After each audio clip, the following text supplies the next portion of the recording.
Hello students, आप सभी लोगों का हमारे इस चैनल में स्वागत है। आज हम आप लोगों को विद्युत धारा का पार्ट 2, जिसमें हम ओम का नियम और उसे सत्यापित कैसे किया जाता है वो देखेंगे। तो अब हम देखते हैं कि ओम का नियम। इस नियम के अनुसार यदि किसी चालक की भौतिक अवस्था जैसे ताप, दाब etc में कोई परिवर्तन ना हो तो उसके सिरों पर लगाए गए वैद्युत विभवांतर तथा उसमें बहने वाली वैद्युत धारा का अनुपात नियत होता है। इसे ही हम बोलते हैं ओम का नियम। अतः यदि किसी चालक के सिरों पर लगा वैद्युत विभवांतर B तथा उसमें बहने वाली वैद्युत धारा स्मॉल I हो तो ओम के नियम के अनुसार वो हो जाएगा B/I = नियतांक। अब हम इससे समझते हैं कि ये है क्या। ओम का नियम यही कह रहा है, इस नियम के अनुसार अर्थात ओम के नियमानुसार यदि किसी चालक की भौतिक अवस्था जैसे ताप, दाब आदि में कोई परिवर्तन ना हो तो उसके सिरों पर लगाया गया विभवांतर अर्थात B और उसमें बहने वाली धारा I का अनुपात मतलब होता है बटे का अनुपात नियत होता है अर्थात नियतांक के बराबर होता है, या इसी को हम बोल सकते हैं B/I। इसी नियतांक को हम लिखते हैं कैपिटल R। कैपिटल R है वैद्युत प्रतिरोध, या इसी को हम नियतांक लिखते हैं। अब हम कुछ समझते हैं, अर्थात ओम के नियमानुसार जब तक चालक का ताप तथा अन्य भौतिक अवस्थाएं जैसे ताप हो गया, दाब हो गया में कोई परिवर्तन नहीं होता, अर्थात इसका मतलब हो गया ओम के नियमानुसार जब तक चालक का ताप अथवा अन्य भौतिक अवस्थाएं नहीं बदलती तब तक चालक का प्रतिरोध नियत रहता है, चाहे चालक के सिरों के मध्य कितना भी विभवांतर लगाएं। इसका अर्थ ये हो गया, ये चालक का जो नियतांक है ये इसमें हम ताप, दाब आदि में अगर कोई परिवर्तन नहीं कर रहे हैं तो हम विभवांतर क्यों ना ही कितना भी लगा दें, कितना भी बढ़ा दें, तो उसका जो नियतांक होगा वो फिक्स रहेगा, अर्थात उसमें कोई परिवर्तन नहीं होगा। अब हम इसे फिगर से देख रहे हैं। यदि हम धारा और विभवांतर के बीच ग्राफ खींचे तो यह एक सरल रेखा प्राप्त होता है, पर यह नियम केवल धात्विक चालक के लिए सत्य होता है। इससे पहले मैं आपको धात्विक चालक बता दे रहा हूँ। धात्विक चालक क्या होता है? जो धातुओं का जो ओम के नियमों का पालन करता है उसे हम बोलते हैं धात्विक चालक। जैसे इस ग्राफ में यह है, यदि हम विभवांतर और धारा के बीच में ग्राफ खींचते हैं तो यह एक सरल रेखा ही प्राप्त होगी। यदि हम विभवांतर बढ़ाएंगे तो उसकी धारा भी बढ़ेगी, इसीलिए है क्या हुआ, एक स्ट्रेट लाइन प्राप्त होती है।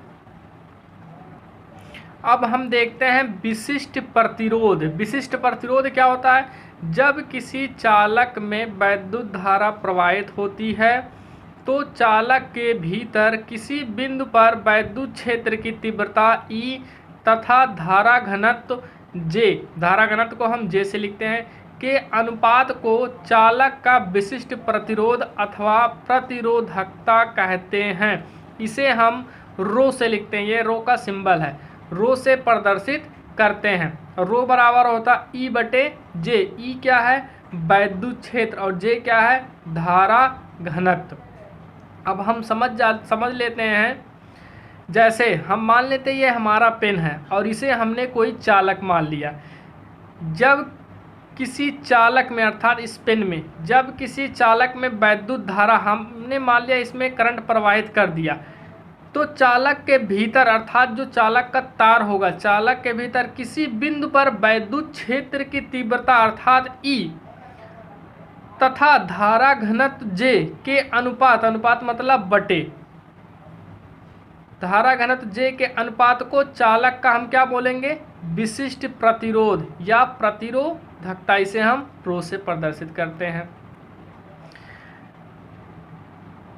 अब हम आगे देखते हैं, यदि हम विशिष्ट प्रतिरोध का मात्रक निकालते हैं तो मात्रक इस फार्मूले से थोड़ा सा अपोजिट से होता है। अब हम थोड़ा सा इसे क्या करते हैं, इनके वैल्यू अर्थात जो ये फार्मूला है इसके वैल्यू रख लेते हैं, जिससे हमें मात्रक निकालते समय बहुत ही आसान हो जाए। तो अब हम जानते हैं बी नो दैट, हम जानते हैं कि E बराबर होता है B अपान यल, और J बराबर हमने देखा था धारा घनत्व बराबर होता है I बटे A। तब हम ये वैल्यू रख देते, E का मान हमने रख दिया B बटे यल और J का मान हमने रख दिया I बटे A, जो कि हमने यहाँ पर वैल्यू रख दिया। अब रो बराबर हो गया, इसका गुणा एकदम ऊपर होगा और इन दोनों का गुणा एक साथ होगा, तो हमने B बटे I और गुणे A बटे यल लिख दिया। अब हम यहाँ देख रहे हैं B बटे I, हमने देखा था वैद्युत प्रतिरोध, तो प्रतिरोध बराबर होता था B बटे I, तो हमने इतने का मान रख दिया R और यहाँ है A अपान यल। अब यहाँ रो बराबर आ गया, अर्थात विशिष्ट प्रतिरोध बराबर R A अपान यल, और इसका जो मात्रक होता है वो होता है ओम मीटर। अब हम देख लेते हैं थोड़ा मात्रक निकाल के, R है विशिष्ट प्रतिरोध है हमारा, ये R है हमारा वैद्युत प्रतिरोध। वैद्युत प्रतिरोध का मात्रक होता है ओम, क्षेत्रफल का मात्रक होता है मीटर स्क्वायर। अगर हम यहाँ रखें मीटर स्क्वायर, नीचे है यल है लंबाई, एक लंबाई का मात्रक होता है मीटर स्क्वायर मीटर, तो मीटर 1 मीटर से काट देगा तो बचेगा ओम मीटर, तो इसका मात्रक होता है ओम मीटर। विशिष्ट प्रतिरोध का मात्रक मोस्ट इम्पॉर्टेंट है, कभी कभी 1 नंबर में ऑब्जेक्टिव क्वेश्चन में पूछता है। आगे हम देखते हैं विशिष्ट चालकता। विशिष्ट चालकता किसे कहते हैं, विशिष्ट प्रतिरोध के व्युत्क्रम को विशिष्ट चालकता कहते हैं। इसे हम सिग्मा से प्रदर्शित करते हैं, यह है सिग्मा का साइन, छोटा सिग्मा है, से प्रदर्शित करते हैं। और सिग्मा बराबर होता है 1 बटे रो। रो क्या है, विशिष्ट प्रतिरोध, ये इसका व्युत्क्रम है, तो इससे डिफिनीशन ही बन गई क्या, विशिष्ट प्रतिरोध के व्युत्क्रम को हम बोलते हैं विशिष्ट चालकता, जिसे हम रो से लिखते हैं। मात्रक, इसका एसआई जो मात्रक होता है ओम इनवर्स मीटर इनवर्स, क्योंकि इसका मात्रक अभी हमने पीछे देखा है ओम मीटर होता है, तो दोनों को ऊपर ले जाएंगे, दोनों पे इनवर्स लग जाएगा। अब इसका एमकेएस सिस्टम में देख लेते हैं, एमकेएस सिस्टम में इसका मात्रक जो होता है वो होता है kilogram inverse metre inverse second cube, MKS system में इसका मात्रक होता है किलोग्राम इनवर्स मीटर पे पावर -3 सेकंड पे पावर 3 प्लस में और एम्पियर स्क्वायर होता है। अब हम आगे देखते हैं धारा घनत्व J तथा विशिष्ट चालकता रो में संबंध, मोस्ट इम्पॉर्टेंट। अब हम देखते हैं इसे प्रूफ कैसे किया जाता है। माना किसी चालक तार की लंबाई स्मॉल यल तथा परिच्छेद क्षेत्रफल कैपिटल A, तब इसके सिरों के बीच विभवांतर B स्थापित किया जाता है, तो इसमें I विद्युत धारा है, धारा बहने लगती है। अब हम देखते हैं यदि तार के भीतर किसी बिंदु पर उत्पन्न वैद्युत क्षेत्र की तीव्रता E तथा धारा घनत्व J हो, तो वैद्युत क्षेत्र की तीव्रता E बराबर होता है, अभी हमने पीछे ही देखा था B अपान यल। B क्या है, वैद्युत विभवांतर, यल क्या है, लंबाई। अगर हम इसका मल्टीप्लाई करते हैं, हमें B का मान निकालना, तो इसका त्रिज्या गुणा कर देंगे तो B बराबर आ जाएगा E इंटू यल। हमने इसे मान लिया समीकरण 1। आगे देखते हैं, अब हम देखते हैं कि हमने इसे मान लिया इक्वेशन नंबर 1, या हम क्या करते हैं उस बिंदु पर धारा घनत्व क्या हो जाएगा, J बराबर होता है I बटे A। यहाँ से हम I का मान निकाल रहे हैं, तो त्रिज्या गुणा कर देंगे, J इंटू A आ जाएगा। इसे हमने मान लिया समीकरण 2। या यदि तार के पदार्थ का विशिष्ट प्रतिरोध रो है तथा विशिष्ट चालकता सिग्मा हो, तो तार का प्रतिरोध, जो तार का प्रतिरोध हो जाएगा वो रो प्रतिरोध हो जाएगा R बराबर रो यल अपान A, क्योंकि हमने पीछे देखा था विशिष्ट प्रतिरोधकता, तो विशिष्ट प्रतिरोध बराबर हमने देखा था रो बराबर होता है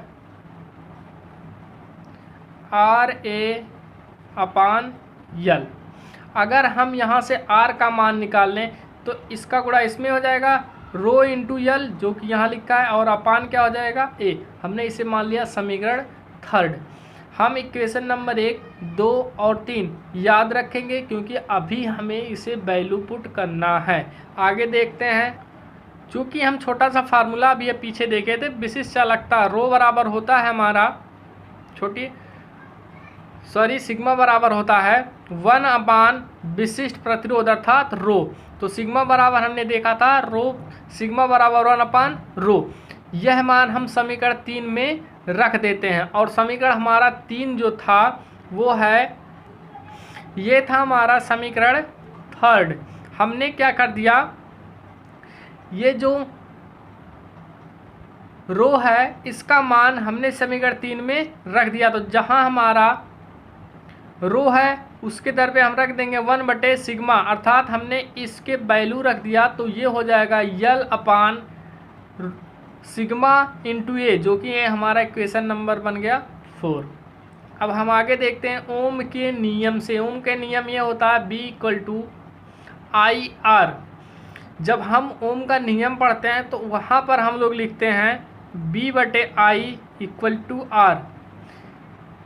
और एक बात हमेशा हम याद रखेंगे, यदि एग्ज़ाम में ऑप्शन में ये पूछता है कि ओम का नियम क्या है, तो हम ओम का नियम ये नहीं लिखेंगे, हम हमेशा ओम का नियम B = IR या प्रोपोर्शनल करके दे सकता है, यही सही होता है हमेशा।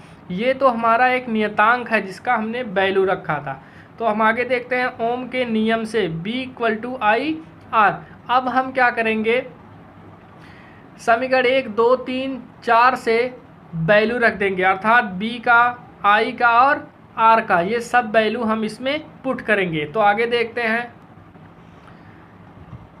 समीकरण 1, 2 तथा 4 से B, I तथा R के मान रखने पर हमने देखा था B = समीकरण 1 में हमने देखा था, उसमें दिया था E × L जो कि हमने वैल्यू रख दिया। I का मान हमने देखा था जब धारा घनत्व देखा तो उसमें आया J × A, और गुणे R का मान अभी हमने ऊपर देखा, ऊपर इसका मान है L/सिग्मा × A जो कि हमने यहाँ पर वैल्यू रख दिया। अब यहाँ से हम देख रहे हैं A से A कट जाएगा और L से L कट जाएगा, बचेगा E = J/सिग्मा। अब हम देखते हैं इसका तिर्यक गुणा कर देते हैं, J बराबर हो जाएगा सिग्मा × E जो कि यही हमारा इसमें रिलेशन है।